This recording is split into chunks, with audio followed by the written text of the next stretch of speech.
रविवार तृतीया के दिन एक ऐसा काम कर दिए कि आप बन जाएंगे करोड़पति, क्योंकि रविवार तृतीया के दिन ऐसे शुभ योगों का निर्माण हो रहा है जो कि कई वर्षों के बाद समय आया है। इसीलिए दोस्तों इस दिन का महत्व बहुत अधिक है। इस दिन आप सभी को एक दीपक वाला उपाय जरूर से करना चाहिए, जो कि पंडित जी ने अपनी हाल ही की कथा में बताया हुआ है। इस उपाय को आपको कैसे करना है, कब करना है और कहाँ पर करना है, और उपाय को करते समय आप सभी को किन किन बातों का ध्यान रखना है, ये सारी जानकारी हम आपको अपनी इस वीडियो में देंगे। तो आइए दोस्तों, दिन इतना ज्यादा खास होता है कि इतना ज्यादा महत्वपूर्ण होता है कि देखा गया है कभी कभी बड़े बड़े पूजा पाठ अनुष्ठान से जो मनोकामनाएं पूर्ण नहीं होती हैं, वो 5 अप्रैल 2026 रविवार बैसाख की तृतीया के दिन एक छोटे से उपाय से कर लेने से आपकी सभी मनोकामनाएं पूर्ण हो जाएंगी। और बहुत से लोगों ने इस उपाय को किया भी है। अगर आपके घर में किसी भी तरीके से कोई दुख तकलीफ क्यों ना चल रही हो, आपको उसका कारण भी नहीं पता है कि ये समस्याएं किस कारण से चल रही हो, चाहे आपके घर में पितृ दोष हो, शनि दोष हो सकता है, मंगल दोष हो सकता है, कई तरीके की और दिक्कतें हो सकती है, कुछ भी हो सकता है। इस उपाय को करने के लिए अपने दोषों को जानने की भी जरूरत नहीं है। 5 अप्रैल 2026 बैसाख तृतीया के दिन एक दीपक वाले उपाय को आपको कर लेना है। अब हम समझेंगे इस उपाय को हमें किस समय करना है। ये दीपक का जो उपाय है वो मनोकामना पूर्ति के लिए किया जा रहा है, या फिर आपके जीवन में जो कोई दुख परेशानी है उनको दूर करने के लिए किया जा रहा है, या कोई ऐसा बड़ा काम है जो आप तक आपका नहीं हो पा रहा है, रुका हुआ है।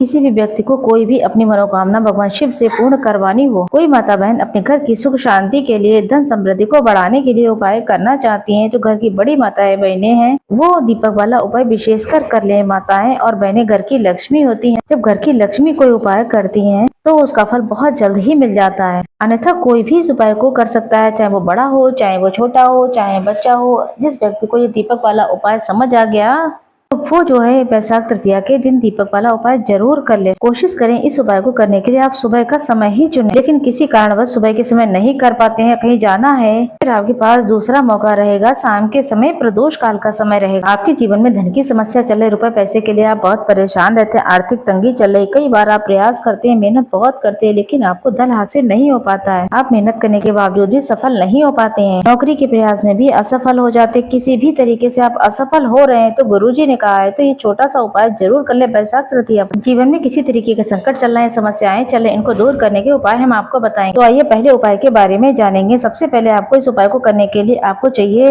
एक दीपक और 2 लौंग। अगर एक दीपक और लौंग का उपाय आपने कर लिया तो बड़े से बड़े घुटने टेक देंगे शत्रु आपके। जो लोग अपने शत्रुओं से बहुत ज्यादा परेशान है, या जिनके घर में नजर दोष बहुत ज्यादा है, जिनके शत्रु उनके पीछे ही पड़े रहते हैं, शत्रु ने इतना परेशान कर लिया, घर में धन की बर्बादी लगी हुई, घर में आए दिन कुछ न कुछ होता रहता है। जब कोई शत्रु उस व्यक्ति को परेशान करते हैं तो व्यक्ति अपने जीवन में बहुत दुखी रहता है। हमारे जीवन में 2 तरीके के शत्रु होते हैं। जो सामने से हम पर वार करता है, हमें पता है कि वो हमारा शत्रु है। एक होता है गुप्त शत्रु, क्योंकि गुप्त शत्रु बहुत ही खतरनाक होते हैं। अगर आपके घर में कोई भी नेगेटिव एनर्जी है, कोई भी नकारात्मक ऊर्जा, कोई नजर दोष है, कोई बुरी शक्ति है, कुछ भी ऐसा आपके घर में है, तो कपूर उसे तुरंत दूर करेगा। कपूर के अंदर सकारात्मक ऊर्जा बहुत ज्यादा होती है। अगर ऐसे ही कपूर आप अपने घर में चलाते हैं, ऐसा समझ लीजिए जितने भी नजर दोष है, बुरी शक्तियां हैं, वो घर से दूर हो जाती है और उन दुश्मनों के पसीने छूट जाएंगे। आपके शत्रु चाहे कितने भी ताकतवर क्यों ना हो, कितनी भी कोशिश कर लें कि आपको नुकसान पहुंचाना चाहते हैं, आपके साथ कुछ बुरा करना, उनका सब कुछ सोचा समझा बेकार हो जाए। देखिए कपूर कोई साधारण चीज नहीं होती है। जितना छोटा ये कपूर होता है उसके लाभ और चमत्कार उतने ही अधिक होते हैं। तो आइए आप जानेंगे कि करना क्या है। आपको लेनी है 5 गिनकर लौंग, साथ के साथ आपको लेना है यहाँ पर 3 कपूर के टुकड़े, वो भी छोटे छोटे।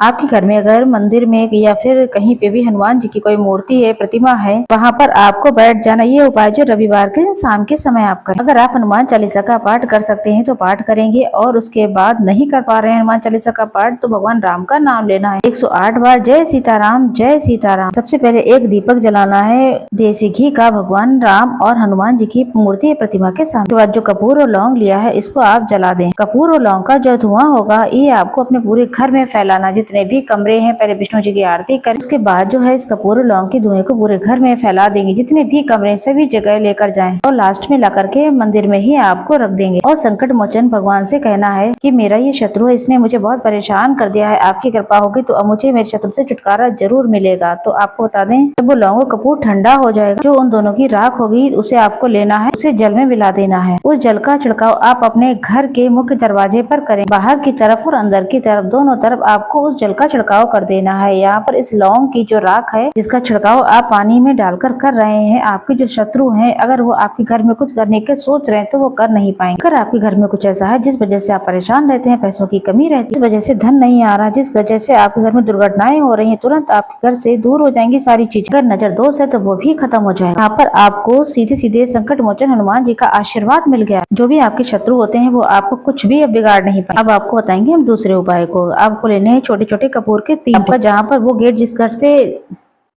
आपके घर का जो मुख्य द्वार है उस गेट पर वहाँ पर रखे कपूर को जलाना है। आपके मुख्य दरवाजे से आपके घर में नेगेटिव एनर्जी भी आती है और पॉजिटिव एनर्जी भी आती है, यानी कि बुरी शक्तियां और बेकार शक्तियां यानी कि और अच्छी शक्तियां सब अंदर आती हैं दरवाजे से ही। जब कपूर आप अपने घर के दरवाजे पर जलाते हैं तो कभी भी आपके घर में बुरी शक्तियां अंदर नहीं घुस पाती, नजर दोष आपके घर को नहीं लगेगा। सबसे बड़ी बात, मुख्य द्वार पर जब पॉजिटिव एनर्जी सकारात्मक ऊर्जा हो तो धन की देवी माता लक्ष्मी का आपके घर में वास होता है। ऐसा करने से आपका धन निरंतर बढ़ता चला जाए। 5 अप्रैल 2026 रविवार बैसाख तृतीया के दिन इस जगह पर फेंक देना 5 काली मिर्च के दाने। विष्णु भगवान के आशीर्वाद से आपके जीवन में सारी समस्याएं खत्म हो जाएंगी और बन जाएंगे आप देखते ही देखते करोड़पति। इस बार रविवार बैसाख तृतीया के दिन बहुत सारे शुभ योगों का निर्माण हो रहा है। इस दिन आपको ये 5 काली मिर्च के दाने वाला उपाय जरूर कर लेना चाहिए, जो कि पंडित जी ने हाल ही कथा में बताया है। ये दिन इतना खास और महत्वपूर्ण होता है, कभी कभी बड़े बड़े पूजा पाठ अनुष्ठान से जो मनोकामनाएं पूर्ण नहीं होती, तो एक छोटे से उपाय कर लेने से आपकी सभी मनोकामनाएं पूर्ण हो जाएंगी। ये 5 काली मिर्च का जो उपाय है किस लिए किया जा रहा है, मनोकामना पूर्ति के लिए किया जा रहा है या आपके जीवन में दुख और परेशानी है उनको दूर करने के लिए किया जा रहा है। कोई माताएं और बहनें अपने घर की सुख समृद्धि और शांति को बढ़ाए रखने के लिए अगर इस उपाय को करना चाहती है तो घर की जो बड़ी माताएं बहनें इस काली मिर्च के उपाय को जरूर करें, क्योंकि बड़ी माँ और बहन घर की लक्ष्मी होती है। जब घर की लक्ष्मी कोई विशेष उपाय करती है तो इसका फल बहुत जल्द ही प्राप्त हो जाता है, अन्यथा इस उपाय को कोई भी कर सकता है, चाहे वो बड़ा हो चाहे वो छोटा हो। इस उपाय को आप प्रदोष काल में ही करेंगे। 6 बजे से लेकर शाम को 7 बजे के बीच इस उपाय को जरूर कर लें। किसी भी कार्य में आप बार बार असफल हो रहे, धन की हानि हो रही है, आपको 5 काली मिर्च के दाने लेते हैं। जो व्यक्ति बहुत परेशान रहता है वही इस उपाय को करे, बहुत अच्छी बात। अगर वो नहीं है तो घर में कोई भी कर सकता है, चाहे वो बड़ा हो छोटा हो। जो व्यक्ति परेशान है उस व्यक्ति के ऊपर से ये काली मिर्च के दाने उतार लेने हैं 5 बार या फिर 7 बार उतार लें। जिस तरीके से घड़ी की सुई घूमती है उस तरीके से आपको उसके ऊपर से उतारा नहीं करना, उसको उल्टा कर दें आप। जैसे कि घड़ी की सुई उल्टी घूम रही है उस तरीके से आप उतारें 7 बार और ये दाने लेकर चले जाएं चौराहे पर, कोई भी चौराहे पर, और चारों दिशाओं में आपको ये काली मिर्च के दाने थोड़े थोड़े फेंक देने। चारों दिशाओं में एक एक दाना फेंकेंगे और एक जो दाना बचेगा 5 दानों में तो उसे ऊपर आसमान की तरफ देखते हुए फेंक दें, यानी कि हवा में उछाल देना है। इतना करने के बाद आपको सीधे आपको घर आ जाना है, पीछे मुड़कर नहीं देखना है, किसी से भी बात ना करें। इस उपाय के बारे में किसी को नहीं बताएंगे आप।